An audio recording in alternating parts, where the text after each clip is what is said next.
se fait chier à la maison. Donc qu'est-ce qu'on fait? On va essayer de faire quelque chose qu'on n'a jamais fait, une petite vidéo. On va faire ensemble le vinaigre des 4 voleurs. Alors peut-être que certains connaissent. Le vinaigre des 4 voleurs, il est réputé pour ses vertus antiseptiques, tonifiantes, stimulantes. Ça renforce le système immunitaire. Ce remède miracle, cette panacée, tient son nom d'une légende. Qui veut que 4 brigands qui détroussaient, qui volaient les cadavres infestés par la peste, aient pu résister à la maladie, justement en se frictionnant le corps avec du vinaigre, dans lequel ils faisaient macérer des plantes. Et ce vinaigre a été inscrit dans le codex de la pharmacopée en 1748. Donc vous allez trouver beaucoup de recettes et dans les livres et sur internet, donc vous pouvez recouper ça. Essayez de prendre des plantes que vous connaissez et que vous pouvez utiliser en toute sécurité. Le tout c'est d'essayer, c'est de faire avec les moyens du bord, avec ce qu'on a. Moi par exemple aujourd'hui je vais prendre les plantes qui sont à portée de main. J'ai la chance d'avoir un jardin en ville et de pouvoir avoir quelques plantes qui sont intéressantes et essentielles à la fabrication de ce vinaigre. On va commencer par cueillir le romarin qui est juste ici, qui était en fleurs en belle fleur il n'y a pas très longtemps. Voilà, on peut prendre les feuilles de romarin et on peut prendre aussi les petites fleurs s'il en reste. Alors là encore une fois elles sont vraiment en fin de floraison, on voit les petites fleurs marron qui sont fanées déjà. Parce que tout ça on va le faire sécher. On va en prendre une bonne grosse poignée. Alors le romarin c'est une lamiacée, famille des lamiacées, comme la plupart des plantes qu'on va ramasser aujourd'hui d'ailleurs. Voilà, le romarin. Donc on prend 3-4 branches et c'est suffisant pour la recette. Après on est juste à côté, ça tombe bien. On va ramasser encore donc toute la famille des lamiacées. On va avoir là, tout ce qui est thym. Là c'est génial parce que le thym serpolé il est en fleurs. Donc on va en ramasser un bon petit paquet pour qu'on arrive à peu près une vingtaine de grammes. On va la faire. Donc tout ça, famille du thym, serpolé.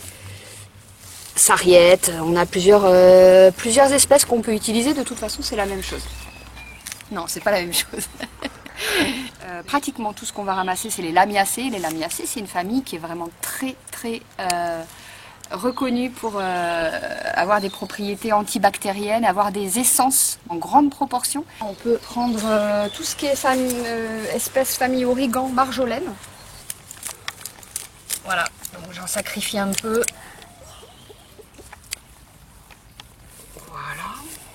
On a la lavande à côté qu'on peut ramasser. Alors dans le vinaigre on met normalement des fleurs de lavande. La mienne elle n'est pas en fleurs donc on va ramasser les feuilles, c'est pas grave.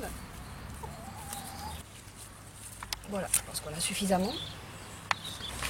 Donc la sauge, logiquement dans le vinaigre des 4 voleurs on va plutôt mettre de la sauge sclarée que je n'ai pas ici malheureusement. Donc sauge officinale ça fera très bien l'affaire. Je vais essayer de prendre des feuilles qui sont pas trop abîmées, donc plutôt des têtes. Là je peux me faire plaisir parce que la sauge elle est très grande.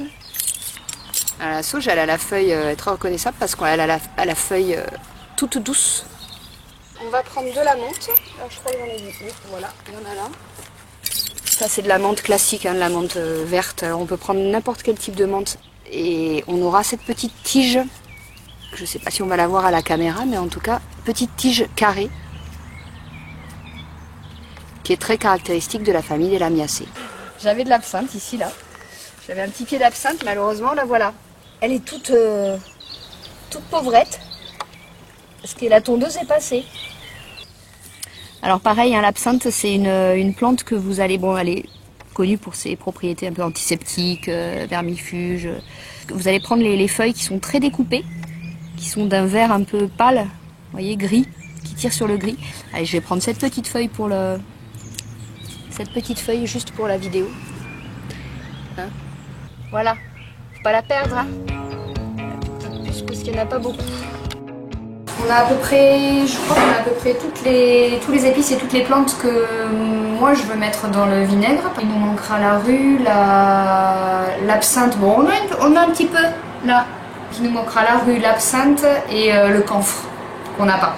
Donc sinon on a la cannelle. On mettra pas tout ça. Hein. La cannelle en poudre. Je crois qu'elle vient du Maroc celle-là.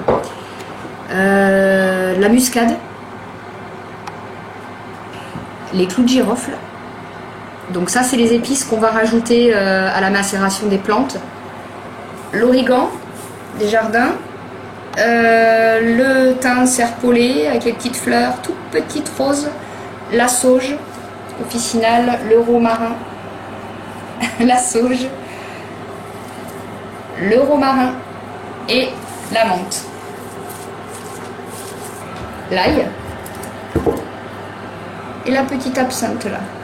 Donc là maintenant, la prochaine étape, c'est de hacher toutes ces plantes très très fines, pour qu'elles dégagent toute leur saveur, toute leur propriété, tous leurs principes actifs.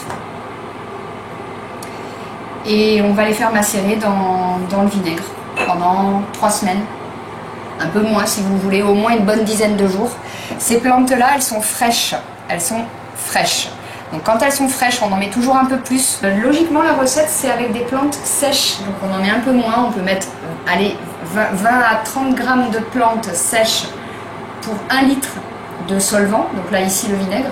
Donc on n'est pas sur un solvant neutre comme l'eau ou l'alcool. On est sur un solvant qui, déjà de base, sans les plantes, va avoir un côté dépuratif. Et voilà, on ferme. On attend 10 jours. Minimum 10 jours. Et rendez-vous dans 10 jours.